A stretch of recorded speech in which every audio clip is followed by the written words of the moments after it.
Confessions of a Pacquiao fan. My man, please retire. You are the greatest ever and you have nothing else to prove. You are boxing's only 8-weight division champion. You set countless numbers of records like being the oldest welterweight champion in history, having held world titles in 4 different decades, the 90s, 2000s, the 10s, the 20s, the only man in history to do that, and at the age of almost 43 was still fighting against younger, in their prime, bigger and stronger opponents who have advantages in height, reach, weight, natural size, and power. Nobody should really be shocked that he lost a unanimous decision fight to Yordenis Ugas.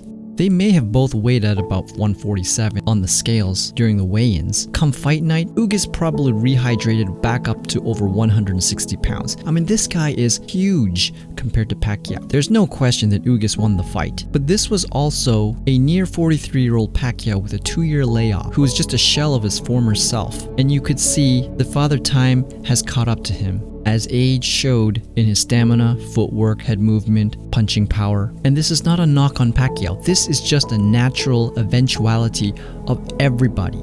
But what I want to highlight is the fact that Pacquiao was never a natural welterweight. He was never supposed to fight at this weight class. He's constantly giving up size, height, reach, natural strength whenever he gets in the ring and takes these fights. And most of the time, it's impressive and amazing at all that he's able to come out with the wins and beat his opponents up. But he's a smaller guy. Where he should be fighting, or where he should have been fighting his entire career, is somewhere in the range of 130 to 140 pounds. Lightweight tops, where obviously he could have padded his stats, produced unbelievable knockouts, something kind of like what we're seeing Naoya Inoue doing. But the reality is that there's no money at the lower weights. And if you want to make it big in the sport, you need to get to welterweight division. That's where you get the big fights and the big paydays. And Pacquiao showed his greatness by taking that risk, by going up all those weight classes and giving up all kinds of advantages to his opponents, but still overcoming all those odds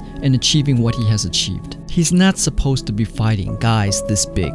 But it's time for him to move on. No more nonsense talk about taking on Errol Spence when he comes back, or Terence Crawford, or Canelo Alvarez. I know that he loves fighting, it's his passion, and if he could fight forever he would. But there comes a point in every person's life where you have to hang them up and you have to move on to better things in your life. And he's got this whole world of politics waiting for him. He may run for presidency in 2022, but whatever he does, he wants to help his people, his countrymen. He wants to do good things in this world. He's a humanitarian, a citizen of the world. And even he said so, that these are bigger fights and bigger challenges than any that he's had in the ring. So while the news and the media just reports on what a big shock or an upset win this is, they never speak the truth, which is that he's always been an undersized fighter fighting in this weight class.